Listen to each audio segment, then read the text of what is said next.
Good afternoon, everybody. This is Ben Thorpe, Associate Research Editor with Farm Equipment Magazine. Thanks for joining our latest webinar in conjunction with the Dealer Institute. Today's presenter is Larry Cole, PhD with the Dealer Institute. After completing a PhD in psychology from the University of Oklahoma, Larry served on the faculty of Arkansas Tech University as a CEO of a comprehensive mental health center and founded his consulting company TeamMax in 1989. Since then, he has specialized in improving leadership effectiveness and teamwork while fostering the fact that frustration is your best friend. He has worked with a variety of industries across the agribusiness market during the last 10 years. Now, before Larry gets started here, we have two quick items to cover. If you look on your screen, you'll see there's a control panel with a Q&A icon. You can click there to submit questions at any time during the presentation, and time permitting, we'll try to answer as many as we can following the presentation.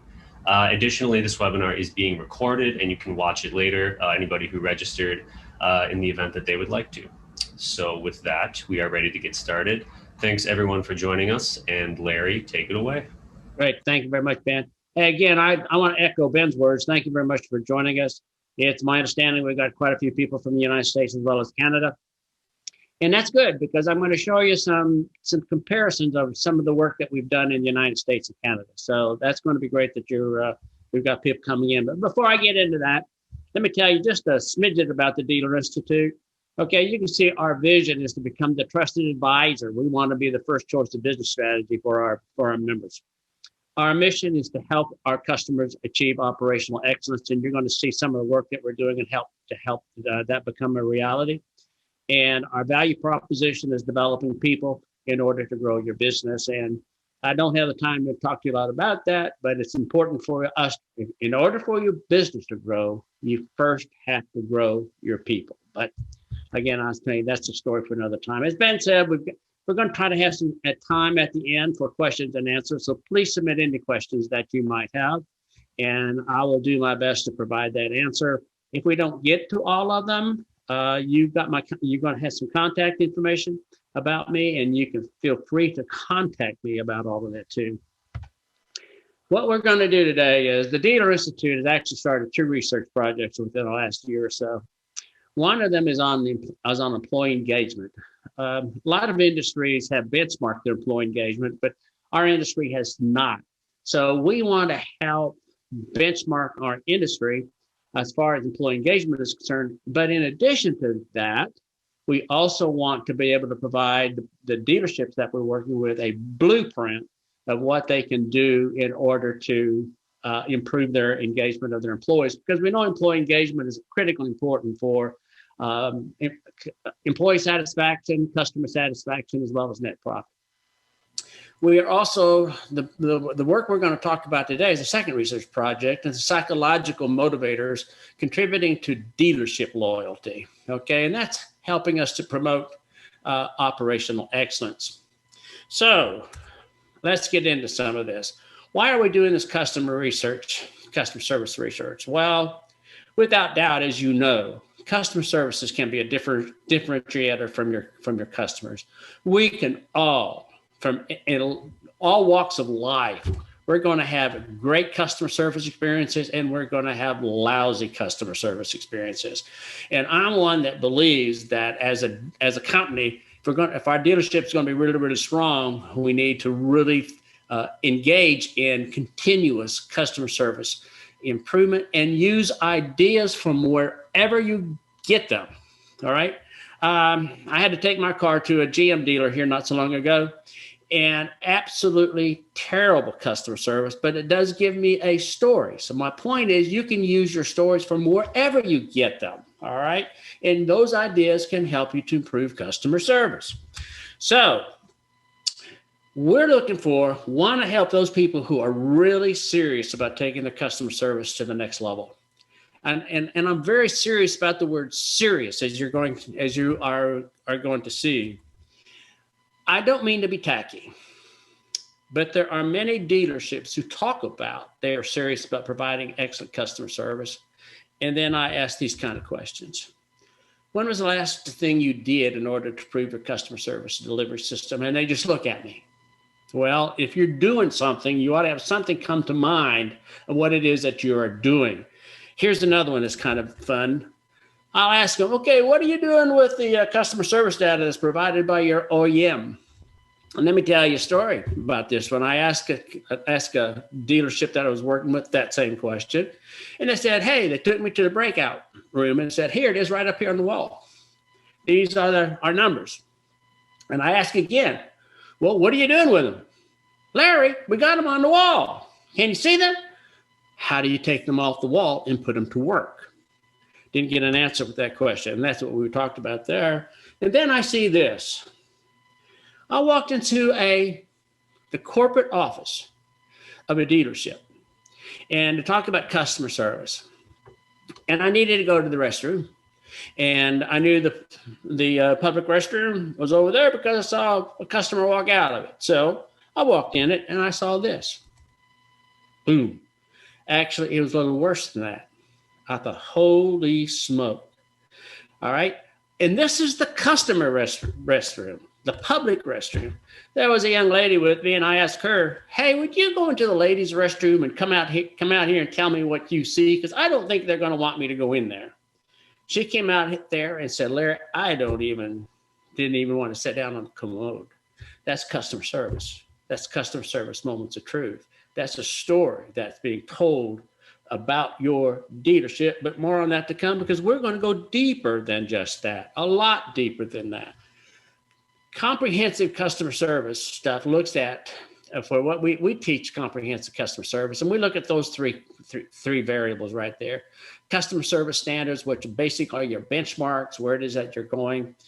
We like to look at the critical customer service moments of truth. Those interactions with your customers are going to really determine whether or not you're getting customer service. And we're also into customer service systems. I'm a systems believer, and let me show you what I mean by that. I'm an advocate that training itself does not produce a behavior change, because you and I are just like this rubber band. I hope I can show it up here so you can see it.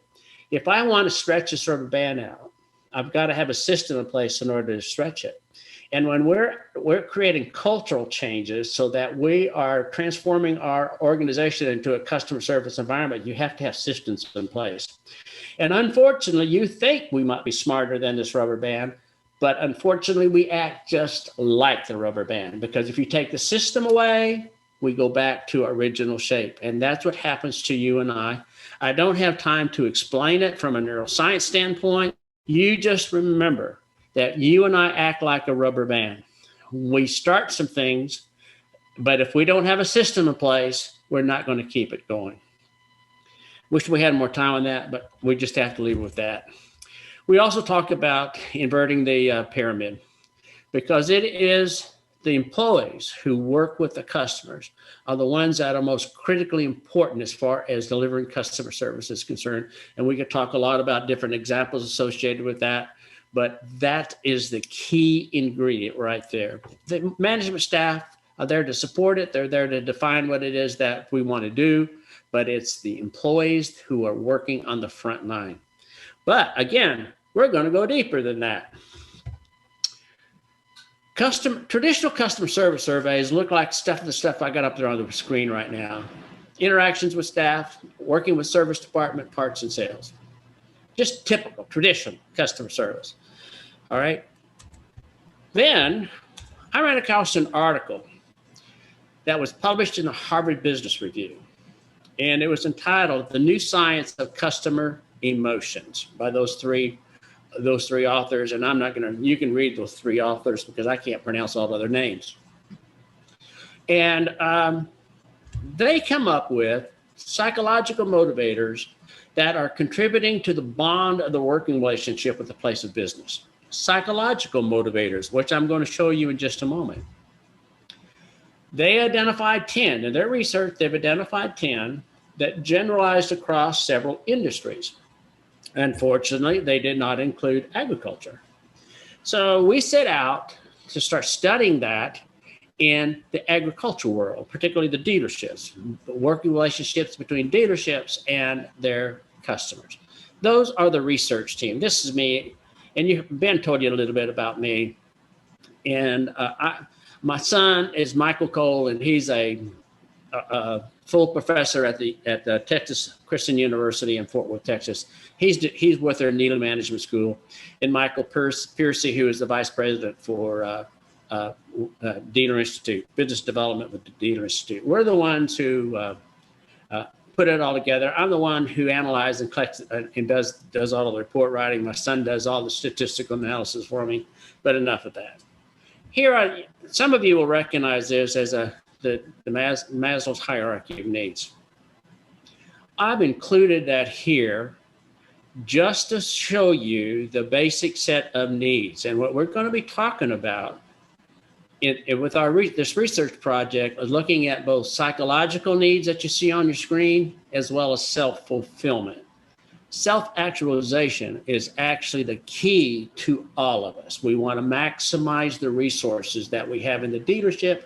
Hopefully, we want to maximize the resources that are in our bodies.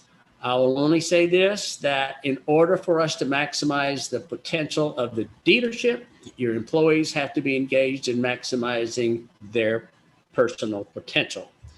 Enough of that. Let's go on. Here are the 10 motivators that we looked at and that research has shown to be important. Doing something to help people to see that they're special, that they stand out from the crowd. That's one. The second one is displaying confidence in the future, that the future of the customer is going to be better than the past, that they have a sense of well-being. It's a stress-free working relationship with the dealership, a sense of freedom. They've got the independence to select which dealership that they want to work with or who do they want to work with. Sense of thrill. Most of the dealerships that I've been in have done fun participating events. And so there is a sense of thrill. So we tested that to see what it looked like. Sense of belonging.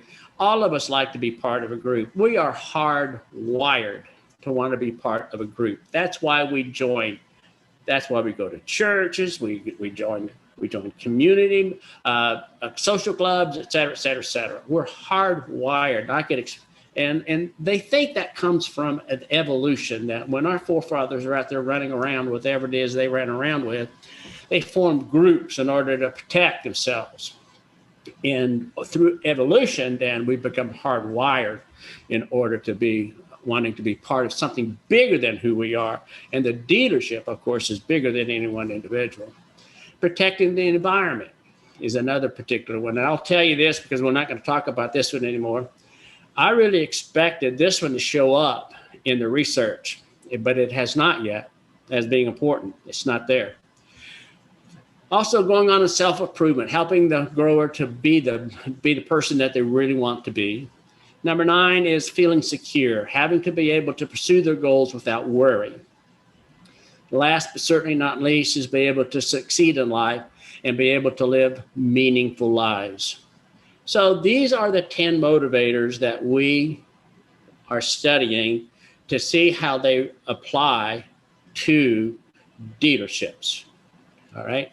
You're going to see some of these in later slides, but this is going to be the only time that you're going to see all 10 of them. Okay. So we asked people to tell us how important it is to the working relationship on a 5-point scale, ranging from not important to forming a high-quality business partnership to critically important in forming a high-quality working relationship or business partnership. So we use that 5-point scale to take a look at how important each of those 10 were to the working relationship between the dealership and farmers. Then we also wanted to know the satisfaction level that each of those 10 were being delivered. And we also did that on a 5-point scale, ranging from strongly disagree to strongly agree. All right. Now I'll tell you about the methodology that we used. Here's what we did. It's an online survey. The dealership we help the dealership make the necessary announcements to the top 20% of their dealers, their customers rather. And they're asked to participate in an online survey. Generally, that survey is going to take 10 to 15 minutes. All right. Then we ask each participant to rate to the degree that the motivator is important, as you just saw. Not important to critically important. Then we ask them to go right back through those 10 and rate what is the degree that you are satisfied with how the dealership is delivering on each of those motivators, again, going from 1, strongly disagree, to 5, strongly agree. Then we look, so we're looking at a gap analysis there, obviously, which is critically important. We also looked at the Net Promoter Score. And we were surprised, you're going to see we were surprised about the Net Promoter Scores that we were able to obtain. All right, so that's what we ask that top 20% do. Just take 10, 15 minutes and rate us, all right? We also included some demographic variables. We customized some of the demographic variables by the dealership. You can see some that I've got on the screen for you. Store location, time of last purchase, annual dollar volume with the dealership, and then the annual farm revenue. And what we also want to do in the long run is to compare to see if there's a difference between the United States market and the Canadian market. And we also want to look at color. So ultimately, we will analyze data with those two standard demographics. So that's what we asked from the customer. We asked something very similar to the management structure. And it's important for me to emphasize it was the management structure. It wasn't all the employees in the dealership, but the management structure to rate the degree they thought that each of those 10 motivators would be important to the working relationship.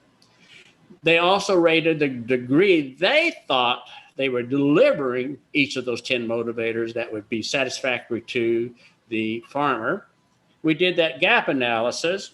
We also did a Net Promoter Score. We created that. For those of you who are Net Promoter Scores, you know it's a subtraction from those who really rate you high versus those who rate you really quite low. They put them in 3 categories and you subtract one from the other. The judgmental score is something that it might need a little explanation. We asked that management structure that for each of those its importance and satisfactory Likert scales, what percent do you need to have of 5s before you are fully satisfied? All right.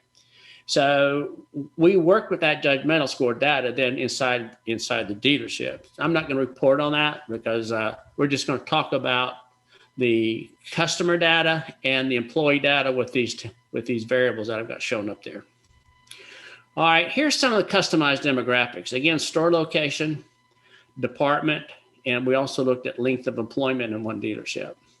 Again, you're seeing the standard demographics that we want to look at, the United States versus Canada, and the OEM, the color of the equipment. All right, so that's our basic methodology. They too, in order to complete that survey, probably 10, 15 minutes, no more, it shouldn't take any more than 15 minutes. All right, here's some of the things which we have found. Here are the 6 motivators that appeared to be important in either the United States or Canada. Creating solutions seeking a stress-free business relationship. Believes it's important that my family and I succeed at living a successful, meaningful life. Treats my family and me like we are family. Offers innovative strategies to help me maximize my farming operations. Respects my independence to select my dealership of choice. Last but certainly not least, recognizes me as a producer of tomorrow using progressive farming practices. All right, so here's our data that we saw in Canada. They rated those top 3 as most important. That is the rank order of importance for Canada, the Canadian participants. We've got more variability right now in the United States. All right, they're close, but it's not a mirror. The results don't mirror each other. Close in terms of believe it's important that my family and I succeed at living a successful, meaningful life. Number 2 in the United States is offers innovative strategies to help me maximize my farming operations. And then right now we have 3 of them that are tied. Okay, you can see the 3 that are tied. And talk a little more about that in just a minute. But now let's go look at the difference between being important and satisfied. So we looked at that as well. And the I in Canada stands for importance. The S is satisfied. And you can see that the Canadian data mirror each other. It's exactly the same rank order in terms of how satisfied people are delivering that. Same rank order. In the United States, again, we got more variability. It's a little different in the United States, okay? Again, we've got the importance on the left-hand side, and we've got satisfied on the right-hand side. They did mirror each other in terms of important that my family and I succeed at living a successful, meaningful life. Both of them are rated 1. Now you see some variability. Being satisfied in the United States in terms of create solutions of seeking stress-free working relationships. The importance in the United States is offering innovative strategies. And you can see we've got a tie in the United States on being satisfied with respect to my independence to select my dealership of choice. So right now, I'm going to repeat, these 6 that you see on the screen are the 6 that emerged to the top. As I told you earlier, I thought that protecting the environment would be critically important. It did not show up in either Canada and the United States in terms of our top 6. I don't remember where it fell in the rank order, but it was down. All right. We also looked at dealership loyalty.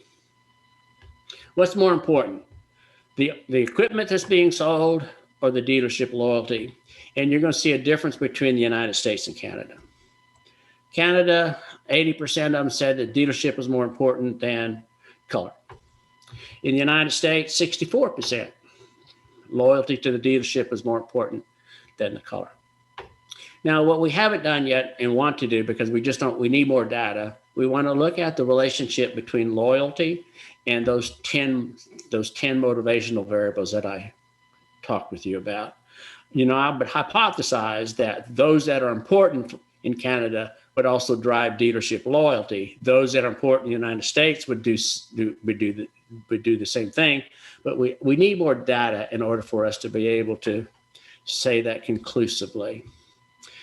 This is the shocker, the Net Promoter Score. How likely are you to recommend the dealership to your family or friends as a place of business? Okay. In Canada, it's 23%. 23%, that's the Net Promoter Score. In the United States, right now our average is 13. I was shocked when I looked at those numbers because in talking with the dealerships that were involved, their numbers were a lot higher that they got from the OEM than what you're seeing on the screen.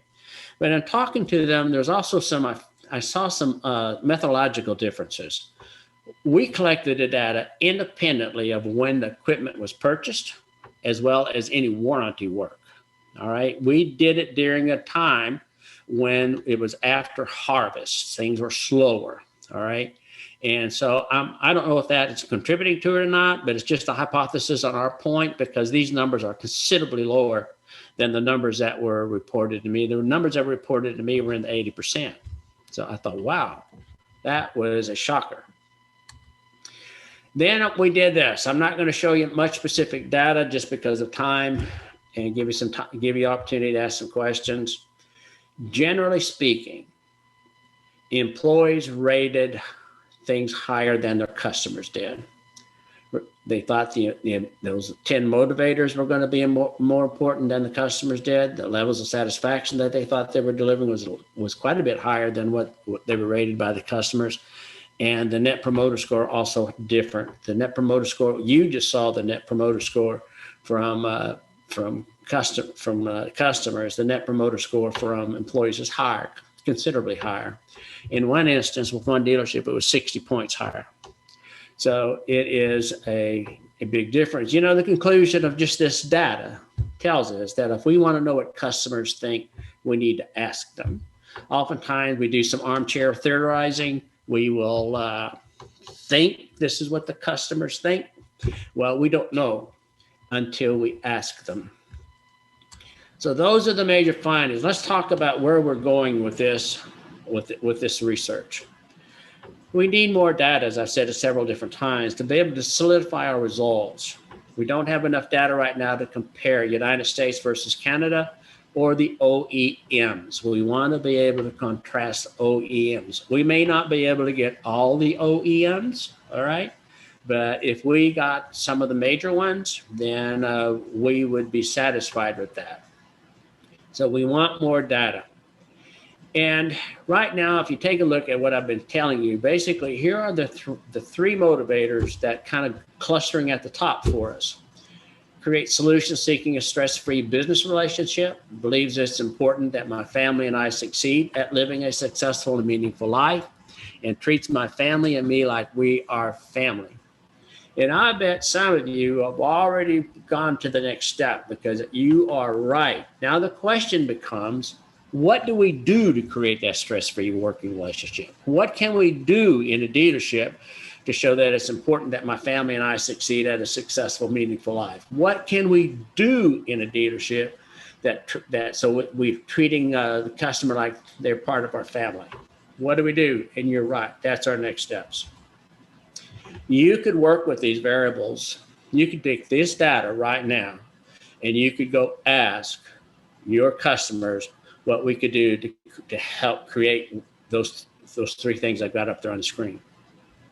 If you elect to do that, I would like to ask you to share that information with us so that we can make sure that we've got statistical integrity in the process. We can help you to ask the questions so that we can, and we would also like to see some of your answers, because the long range goal for us is to define specific programs, specific strategies that the dealership can do to strengthen whatever set of motivators that ultimately go to the top. I would guess these might not be the top three as we collect more data, because things will shift and vary, as we all know. But I would bet you that if you took these three and did what's down there on the bottom, and you got some good ideas for implementing it, that it would improve customer loyalty to your dealership. All right, I would bet you on that.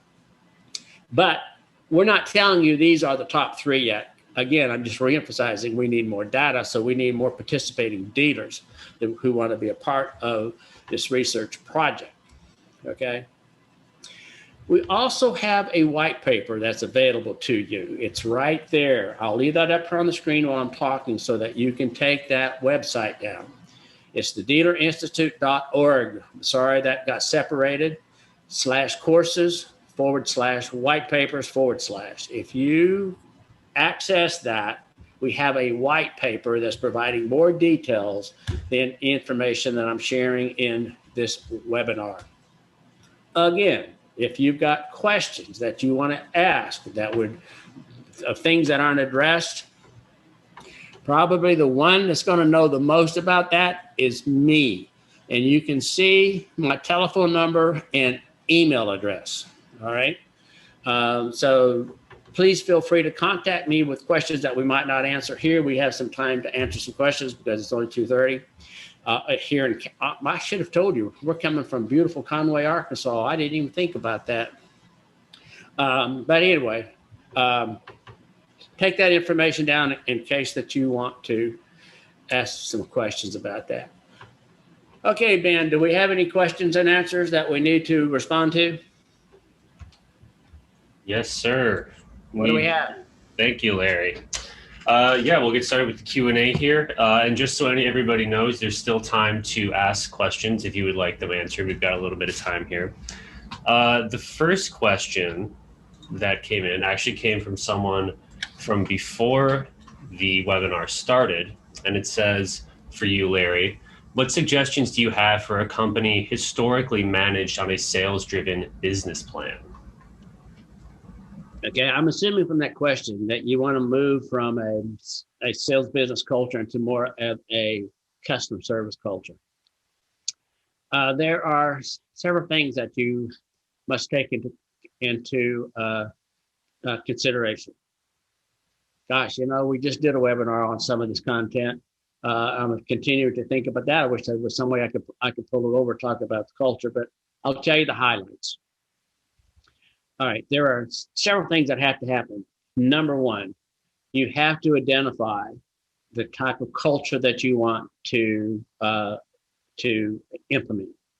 Okay, and then in as many employees that you can get involved in that discussion, the better, because you want buy-in. And you basically what you want to look at are the ratio of advantages and disadvantages of your current environment versus the advantages and disadvantages of where you're going. Now, I'm going to try to go back up and show you something. Let me see if I can get it. Help answer. I know I'll get there. You just guys have to be patient with me. But I don't know the slide number. Okay.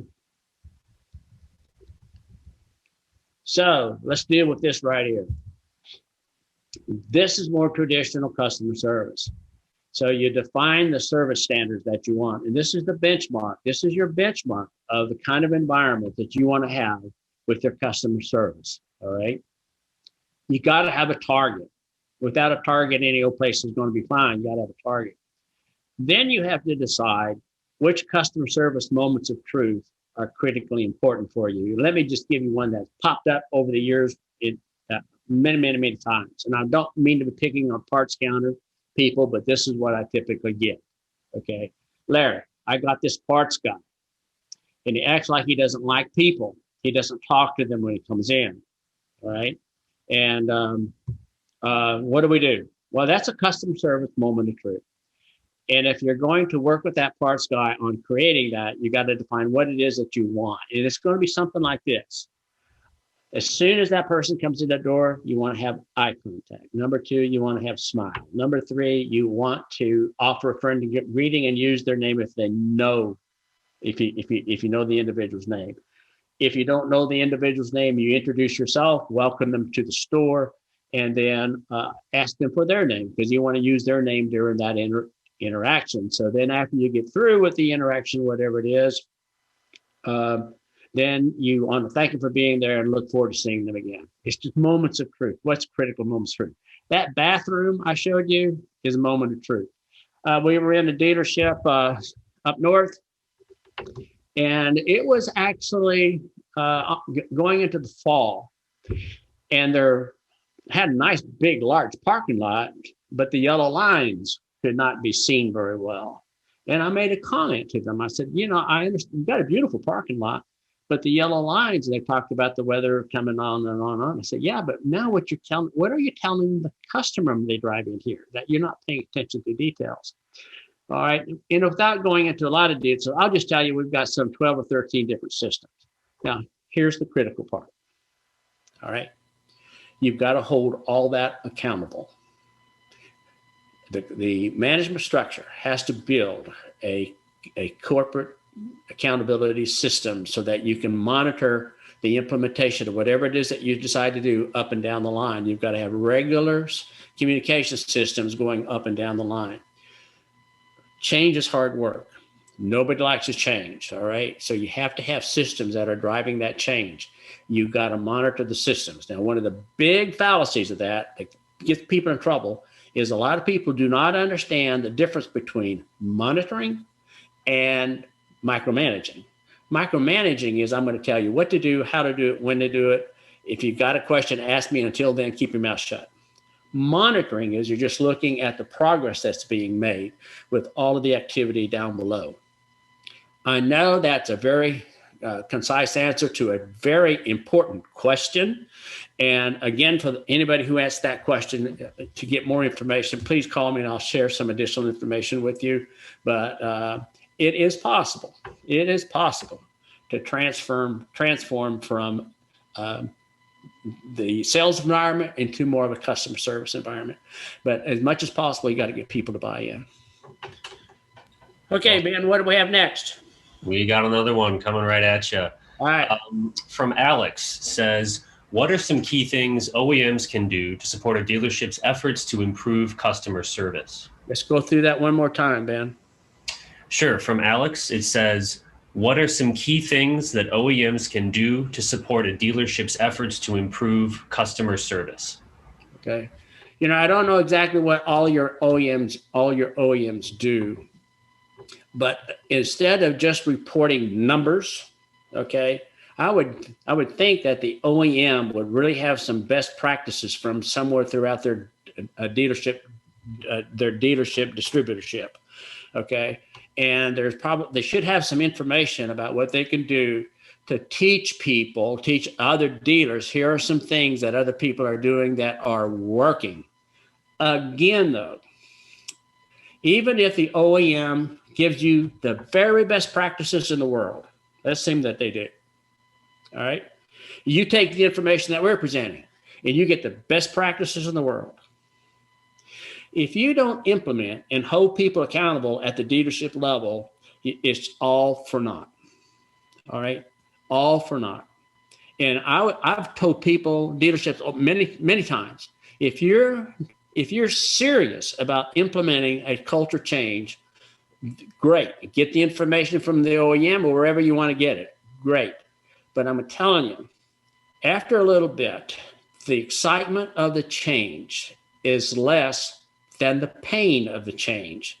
And when those dynamics intersect, you're in trouble.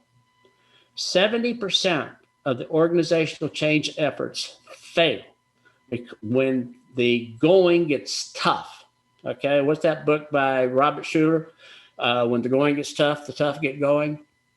But there's some accountability. You can manage that. You just have to remember that when you're changing an organization, you're managing energy systems, and they're very simple, but you have to manage them. One of them is you've got to get people started. Then you've got to get people going as a pull. When the going gets tough, we start looking back, and where we came from looks even better than it did when we were there. And you have to manage the energy system associated with that in order for you to keep going. One time, my wife and I had a ski instructor in Whistler, Canada, make this statement. He said, "Larry, we haven't skied a lot, and my wife tells me we're not doing that anymore. But this guy said, 'Hey, Larry, why do people hit trees when they're feeling like they're out of control on the slope?' First thing I said, why are we talking about that right now? Could we talk about something more pleasant? And listen to what he said, because they were looking where they didn't want to go. And that's what happens to you and me. When the going gets tough, instead of staying locked on where we want to go, we look back from where we came, and that's attractive, and that's a mortal sin as far as change is concerned. You want to continue to be locked. Okay. So again, talk to your OEM. Ask them for some information that they might have that they can share with you that you can use in order to improve your customer service. But I'm going to hawk just one more point. If you really want to move it to a higher degree, you want to move it psychologically and not necessarily transformational, as I've got on the screen. All right. Ben, you got another one? I sure do. This one comes from W.J. Bernhard. He says, or they say, "Larry, how do you think the right to repair legislation will impact the OEM dealer with the customer?" Ooh, that's a really good question, and that is out of my pay grade. I deal with the people side of it. There are some people in WIDA that deal with that legislation, and I would strongly encourage you to contact Michael Piercy that you saw on the screen for him to answer that question, because that is beyond my pay grade and knowledge level. Okay, I'm sorry about that, but I just don't have that information. Okay. Fair What's enough. next, Mr. Ben? We have a question that came in for you that says, "How do we get employees engaged in improving customer service delivery?" Yeah, that's a good question. Good question. You know, employees need to know. There are two whys at any time we are implementing change. Employees need to know. The first why is, what is the need driving the change? What is driving the change so that we make the decision that remaining as is not an option? The second why they need to know is, why are we going that way? We want whatever it is that we're doing to be so magnetic, it simply pulls us. Over here this is my office in Conway, and right over here is a sliding door. And if I had a rope that's laying in that front of that door, and you were here and I asked you to take it through the door, but you couldn't carry it, or you couldn't put it on anything. How are you going to get it through the door? Well, you guys know you can't push a rope anywhere, but you can pull it. And that's what you want. That's the magnetic quality that you want when you are working with employees to know the second why. As much as you can to engage employees and get their ideas about what it is that we need to do and how we need to do it, the better you are, because you're going to get buy-in. Just remember, we eat an elephant one bite at a time. One of the problems I've had over the 30-some years I've been in business, I've tried to push organizations too fast. I've been criticized as putting 10 pounds of information into a 5-pound potato bag. So I would much rather see focusing on 1, 2, 3 things and get those right, get those well, before we start expanding and do other things. But the best way, ask your employees for their input, get them engaged with that, use their input whenever you possibly can. That shows people that they are valued. All right, what's the next one, my friend? Okay, we got one from Andrew that says, and I'm going to paraphrase a little here. Okay. Larry, what do you see as the correlationship between customer service, customer loyalty, and dealer profitability? Okay, great question. Not only do we see it, but other researchers have seen there is a strong positive relationship between, I'm going to give you 4 characteristics. Leadership effectiveness. As leadership effectiveness goes up, customer satisfaction goes up. When customer satisfaction goes up, when employee satisfaction goes up, customer satisfaction goes up. I started to get the cart before the horse, because here's the deal. Happy employees are going to treat customers the same. You take a disloyal employee, and they're going to spread that. I want to make another point but I want to talk about profitability first. When leadership goes up, employee satisfaction goes up, customer satisfaction goes up, dealership profit goes up, and so will dealership loyalty. There's a lot of work has been done with employee incivility. And I've been in dealerships where I've watched what I'm about to tell you. They have seen, I'm thinking of a dealership right now that we visited several months ago, and mom and a son constantly fought each other, argued with each other in front of customers, okay? And there is an 80% chance of that customer never returning to that dealership, right? Because of those acts of incivility. So there's a positive relationship between those variables. You've got to be working on all of those all the time, all right? Any more, Mr. Ben? Yes, sir. We got another one come in. Okay. For you, Mr. Larry. What is the number one reason dealerships talk about the importance of improving customer service, but don't? Ask me that question one more time. Sure thing. The question is, what is the number one reason dealers talk about the importance of improving customer service, but do not? This is going to sound terrible. Success is a terrible disease. Making money is a terrible disease, because it leads us to complacency.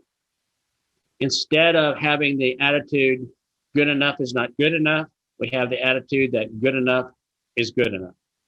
And we know that at any level, you try to maintain status quo and you're going to lose.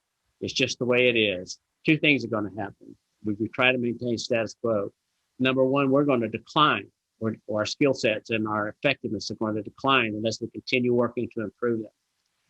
And then number 2 is you've got some competitors who may not be satisfied with status quo, and they will outperform you.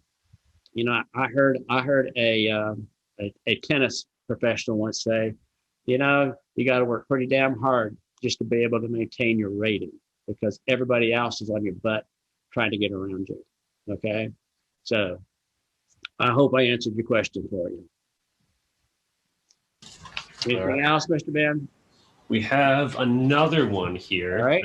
Talk it to me. This question is, do we need a professional trainer to learn more from our customers, or can we do it ourselves? Well, obviously, since I work for WIDA, I would tell you need a professional trainer. That's a good question. There are a lot of things that a dealership can do themselves. Okay, a lot of things. All right, and I would encourage you to strongly look at that. There's a lot of things that you can do. An outside trainer looks at things through a different set of eyes. Doesn't get as involved in the political systems that you guys that operate in every dealership. They just don't do that, or they shouldn't do that if they are a professional person. But the best way for you to learn, I tell people this all the time: read customer service books. Look at the Nordstrom way. Look at what Zappa was doing. Read other industries and see what they're doing, what you can bring into your industry. But again, in order for you to make a change, you've got to stay focused on what it is that you're doing. You got to hold accountability systems on what you're doing. And sometimes an outside person can help do that easier for you than inside people, because whether you and I like it or not, there is still a lot of intimidation that's going on inside of organizations, and people are afraid to talk. Okay. So again, I'm just going to repeat the answer. Yes, do some things. Don't depend upon an outside trainer. 2, I would recommend an outside trainer for the reasons that I just talked about. How you like that for answering it yes both ways? I like it. We have one more question that has come in, and I want to remind our participants we do have a little extra time here, so if anyone had a burning question they wanted to ask, there is still time to enter it and have it answered by Mr. Larry here. Our last question here, Larry, is what is the bottom line you want to do with psychological motivators? Okay. Actually, you can do a lot of good work right there with what I've got on the screen. If you would focus on what it is you've got on the screen, you could improve customer service a great deal. Here's the bottom line.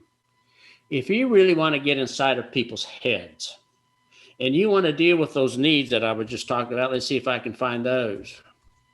If you want to talk about these are the things that drive you and me. Okay, they drive us.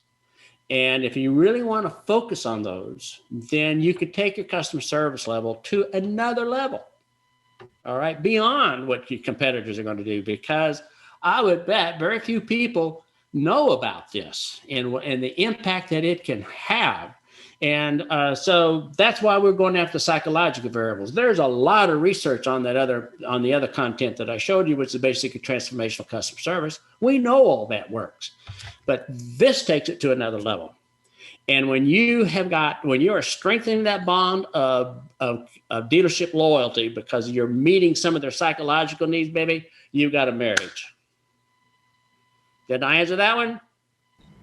I would consider that a good answer, Larry.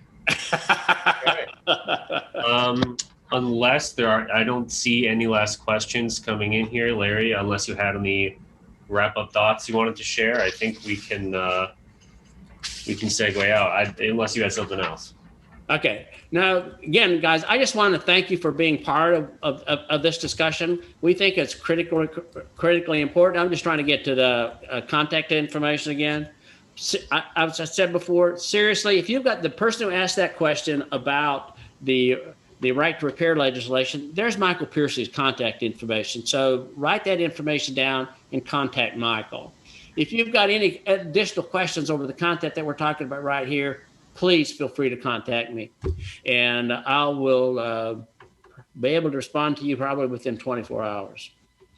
Ben, I want to thank Farm Equipment Webinar Series for letting us be a part of you today. Awesome. Hey, we're happy to have you, Larry. Just for everybody, as a wrap-up thought, today's presentation and audio will be made available on the Farm Equipment website in the event anyone wants to go back and watch it or review it. You can watch your email and the Farm Equipment newsletter for more information. And on behalf of Larry and the Farm Equipment staff, we want to thank you for joining us for today's webinar. There will be a short survey that pops up once you leave the webinar. Please let us know what you think, and you can always reach out to me directly with any topics you'd like us to cover in future webinars. Thanks again, everybody. Thanks, Larry, and we hope you enjoy the rest of your day. Have a good one. Thanks, guys.